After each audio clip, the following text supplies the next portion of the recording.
여러분 안녕하십니까? 요즘도 날씨가 굉장히 좋아졌죠. 이제 뭐 운동하기는 아주 띵호한 날씨입니다. 근데 운동들 하고 계십니까? 운동들 하세요.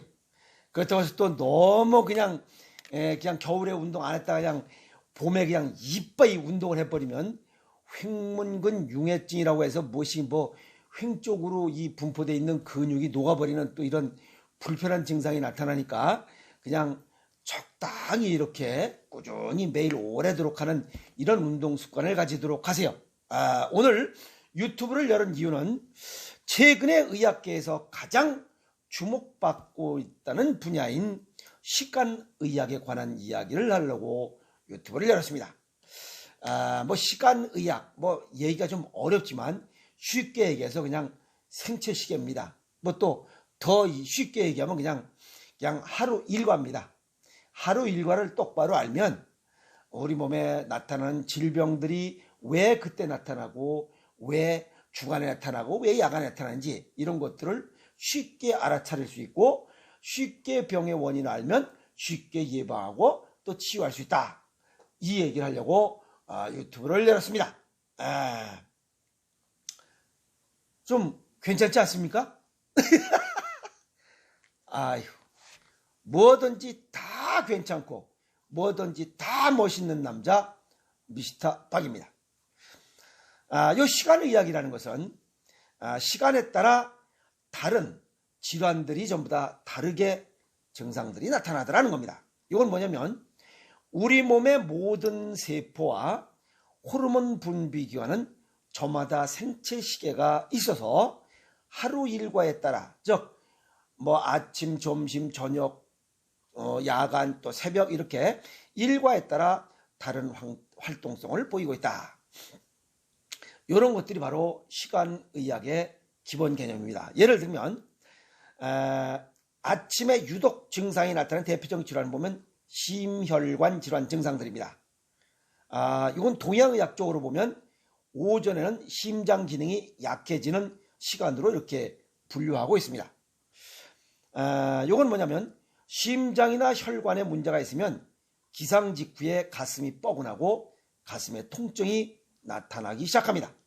이것은 우리 몸에서 교감신경이 우위에 있거나 교감신경이 활성화되고 있다는 증거입니다. 그래서 교감신경이 활성화되면 우리 몸은 혈관이 수축되고 심박동이 증가됩니다. 그리고 교감신경이 활성화되면 스트레스 호르몬인 코르티솔이 가장 많이 분비되는 시간이기 때문에 혈관이 수축되는 역할을 역시 하고 있습니다. 그래서 오전에 심장이 더 힘들어진다.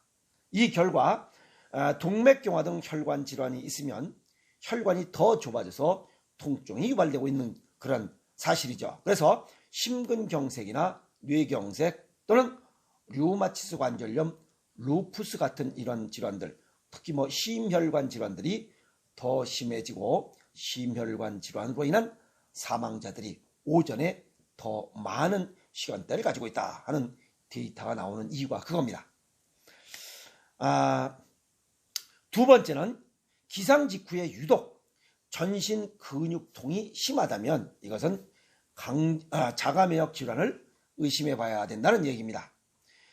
일반적으로 퇴행성 이런 뭐 질환들은 오후에 자꾸 쓰면서 반복된 것으로 인해서 오후에 통증이 발생하는데 이 자가면역 질환은 기상 직후에 통증이 나타난다는 겁니다. 그 이유는 콩팥 위에 요만한 자기 손가락 꺾인 것만큼 달라붙어 있는 부신의 기능이 떨어져서 면역력이 저하돼 상대적으로 자기 몸을 공격하는 비정상적인 면역 물질의 활동성이 커져서 통증이 더 심하게 나타난다. 이렇게 의학적으로 설명하고 있습니다. 아주 알기 쉽게 얘기해서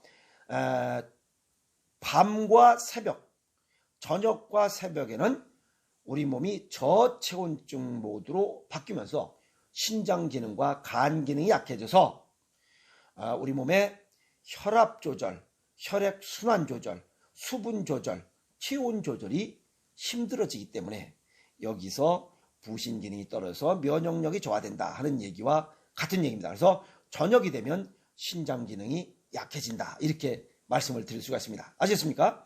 그래서 자가 면역 질환은 신장과 연관이 있다. 이렇게 또 보시면 되죠. 예를 들어서 류마티스 관절염 같은 것은 아침에 이 근육통과 함께 손발 강직증, 뻣뻣하게 굳는 거죠. 이런 강직 증상이 나타나서 이걸 갖다가 조조강직이라고 하는데, 이런 조조강직 증상이 나타나는 사람들은 혈액 검사를 꼭 받아보라 하는 얘기가 바로 그 얘기입니다. 이해가 있습니까? 세 번째는 밤에 증상이 심해지는 질환이 또 있습니다. 이건 천식입니다. 일반적인 감기 기침은 바이러스로 의해서 걸린 감기는 밤낮 구분 없이 기침이 납니다. 그러나 밤에만 기침이 심하다면 이거는 천식을 의심해 봐야 된다. 요 얘기는 왜 밤에만 천식이 심해지냐면, 기관지를 축소하는 호르몬은 주로 밤에 분비되기 때문에 밤만 되면 더 심해지는 이유다. 이렇게 말씀을 드릴 수 있습니다. 그러나 요 얘기는 우리 몸은 주간에는 신진대사라고 해서 몸 가동이 3분의 3, 전 조직이 다 가동됩니다. 그런데 밤에는 신진대사에서 기초대사로 이 대사 작용이 바뀝니다. 그 모두가 바뀌어요. 그래서 3분의 1만 가동이 됩니다. 그래서 전신 몸이 차가워지는 이런 조건이 만들어져요. 그러니까 몸이 주간에는 3분의 3으로 움직이다가 밤에는 3분의 1만 움직인다. 그래서 몸이 차가워집니다. 그래서 모든 기능이 다 이렇게 오그라들어요. 밤에는 활동하지 않기 때문에. 그래서 우리 몸에 있는 이 기도 자체도 공기기를 열어놓을 필요 없죠. 그래서 이걸 쫙 오그라뜨리는 이런 증상이 나타난다는 겁니다. 그래서 밤에 기침이 더 심해진다 하는 거고, 또 밤에는 기도의 항염증 기능이 약해진다. 즉 염증을 없애는, 염증을 대응하는 이런 기능이 떨어진다. 즉 몸이 체온이 낮다는 겁니다. 체온이 낮아지기 때문에 염증이 늘어나면서 기침을 유발하는 원인으로 작용된다. 아주 쉽게 얘기해서 몸이 차가우면 염증이 많아져서 그 기침이 더 많아진다. 염증이 더 많이 발생하고 기침이 더 많아지는 이유다. 즉 천식은 폐 기능이 차가워지고 이 몸이 차가워서 발생하는 전신 혈액순환이 잘 안 돼서 발생하는 그런 질환이다. 이렇게 보면 됩니다. 아시겠습니까? 그래서 저체온증으로 인한 몸이 차가워져서 천식이 밤에는 더 심해진다. 이렇게 동양의학적으로 쉽게 설명할 수가 있습니다. 이런 밤에 기침을 하는 이런 사람들은 기관지를 수축시키는 서양의학적으로 볼 때 메타콜린이라는 특수 물질을 흡입하면 정상이 있는 경우는 기관지가 수축되지 않지만 천식이 있는 사람은 기관지가 수축되는 이런 또 결과가 나옵니다. 그래서 천식 있는 사람들은 천식 유발 검사를 꼭 한번 받아라. 특히 밤에 기침이 나오는 사람들은 천식 유발 검사를 꼭 하라 하는 겁니다. 그리고 네 번째는 통풍이나 그 다음에 아토피 피부염 증세, 또 폐경기의 안면홍조 증상들은 밤중에 더 심해진다는 겁니다. 통풍 환자는 밤에 더 심해진다. 왜 그러냐면 밤에는 통풍을 일으키는 요산의 체내 응집률, 말이 이렇게 어려워요. 요산의 체내 응집률이 밤 12시에 가장 높았다가, 즉 가장 많이 뭉친다는 거예요. 뭉쳤다가 서서히 활동을 하면 또 이렇게 풀어진다. 이건 뭐냐면 밤 12시가 응집률이 가장 높다는 것은 저체온증이 이빨이 올라간다는 겁니다. 아시겠습니까?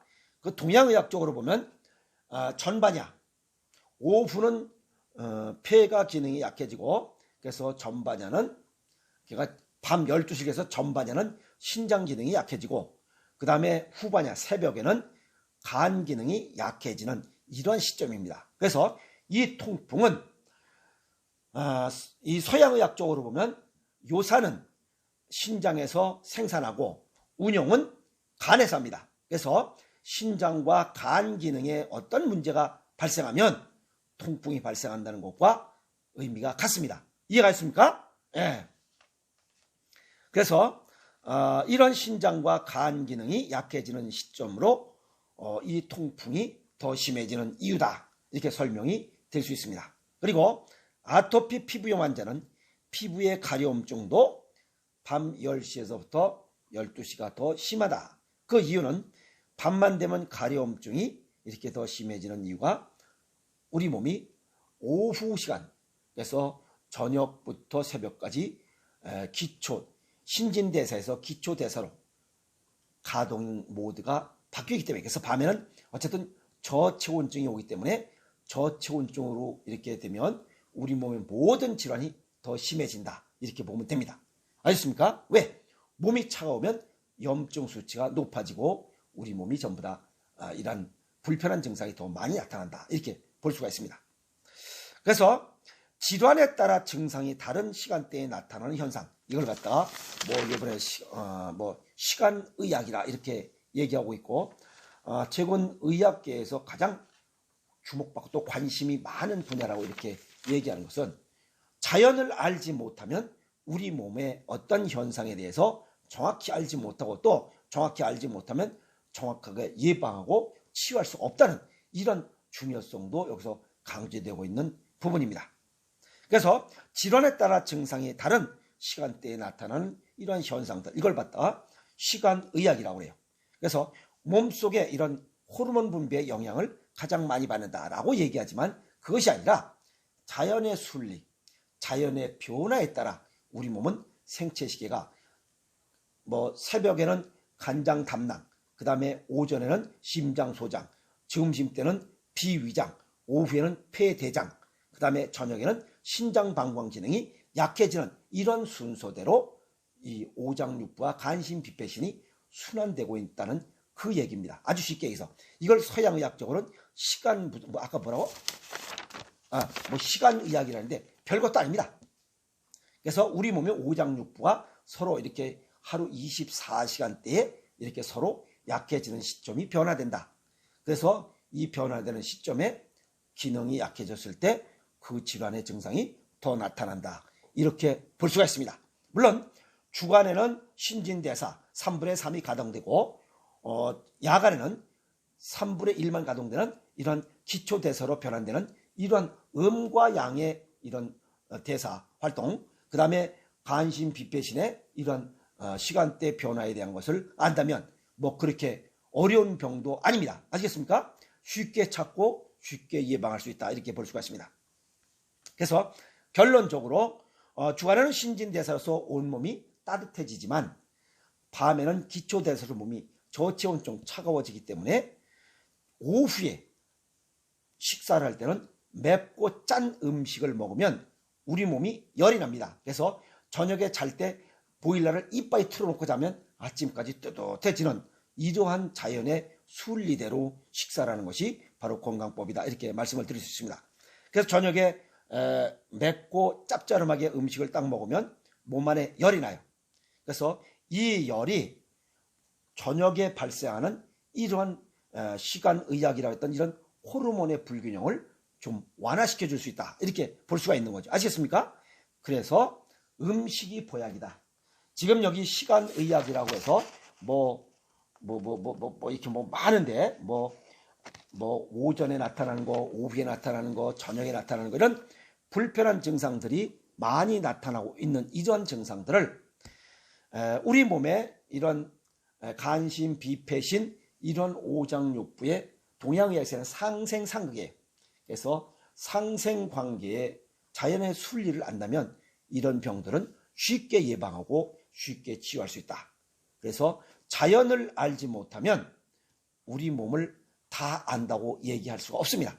그래서 건강하게 살고자 한다면 자연의 원리, 자연의 순리를 알고 따라야 되고, 또 자연의 순리에 맞게 우리 몸에 맞게 음식을 먹을 줄 알아야 된다. 그래서 음식을 모르고는 절대 질병을 예방하거나 치유할 수가 없다. 이렇게 정리 말씀을 해드릴 수 있습니다. 아시겠습니까? 그래서 음식이 보약이다. 또 음식으로 못 고치는 병은 약으로도 못 고친다라고 이렇게 강조하는 이유 중에 하나가 우리 몸에 이런 서양의학적으로 생체시계가 어떻니, 무엇이 뭐 시간의학이 어떠니라고 얘기하는데 뭐 벌써 이런 걸 동양에서는 벌써 수천 년 전부터 이런 것들을 강조해 왔고 이것을 따르고 쫓아왔습니다. 아시겠습니까? 그래서 음식의 중요성, 자연순리의 중요성에 관한 이야기를 서양의학적으로 시간의학이라고 하는 것과 같이 병행 설명했습니다. 아시겠습니까? 그래서 음식을 잘 찾아 먹고 건강하게 삽시다.